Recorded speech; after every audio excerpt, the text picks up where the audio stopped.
very often in life, the sequel just isn't as good as the original. Think of every Rocky or Police Academy movie that was made since the first one. Then there was our second democratically elected president, and of course, Michael Schumacher.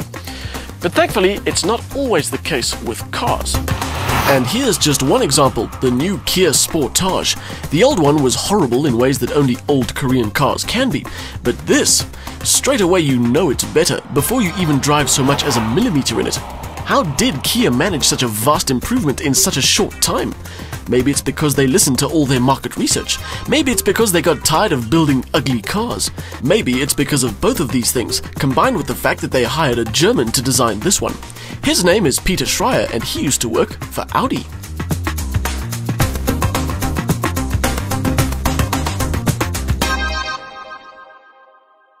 Now, I'm not sure if Herr Schreier had anything to do with the LED detailing trend started by Audi, but here they are again, and they front what is a very chunky package that manages to still be dynamic.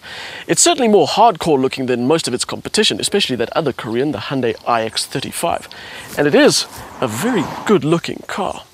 We have the 2-litre VGT diesel, but it doesn't matter which model you go for, they're all almost identical on the outside. Only the bottom of the range 2-wheel drive petrol manual goes without the roof rails and those running lights. The only option, according to the brochure, is the panoramic roof, which is always fun and expensive. This is a bit of an extrovert thing, especially in its burnt orange paint job, and it does get some looks.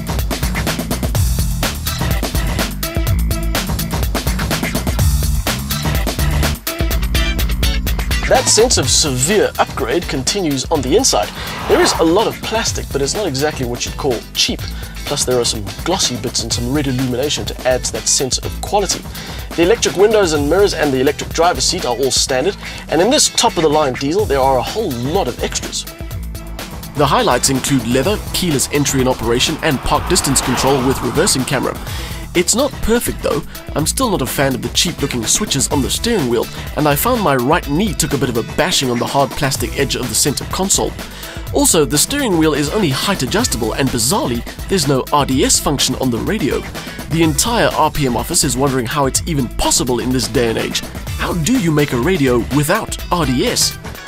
But this car has a lot of attitude, so you can kind of forgive it its shortcomings.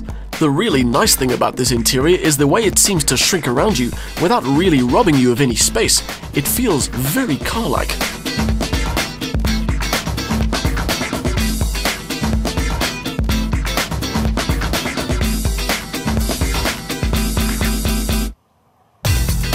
From the driver's seat, that's thanks largely to this very raked windscreen, which is good on its own, but then you combine it with this rather thick A-pillar and you get a bit of a blind spot. On a few occasions I've been surprised by oncoming traffic. In fact, now that I think about it, this car has got a few odd combinations. For example, it has hill descent control and a center diff lock, but it's also got very pretty 18-inch wheels, certainly not the kind of wheels you want to take anywhere that requires hill descent control or a center diff lock.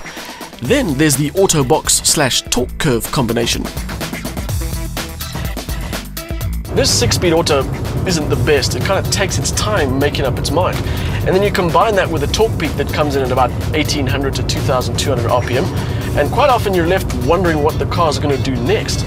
And then all the mechanical bits sort of cosmically align and the car launches itself off the line, which isn't the best with these brakes. They don't exactly feel like they're made of recycled bog roll, but they do need a fair bit of pedal pressure to make sure they're working. All of these things aren't genuine negatives, but they all mean that while the looks of the Sportage are instantly likable, the driving takes a bit of getting used to. But then again, the power is pretty easy to get along with.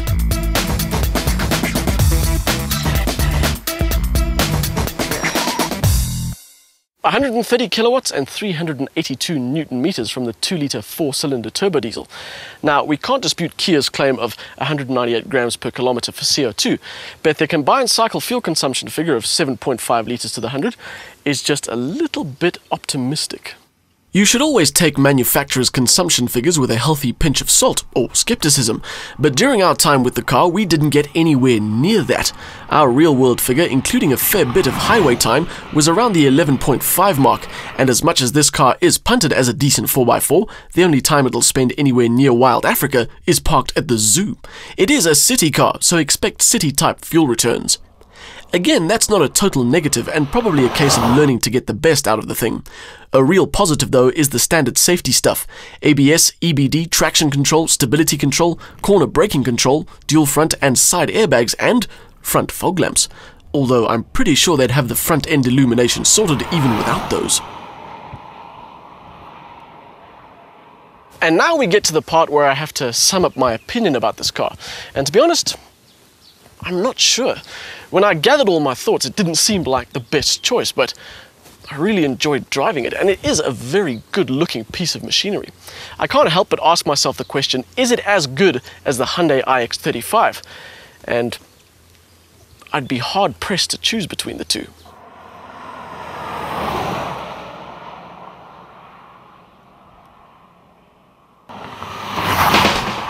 A willing turbo diesel engine provides the necessary go for a compact SUV with spark, class and comfort on its side.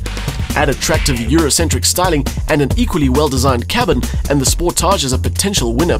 The lethargic auto box is the only disappointment.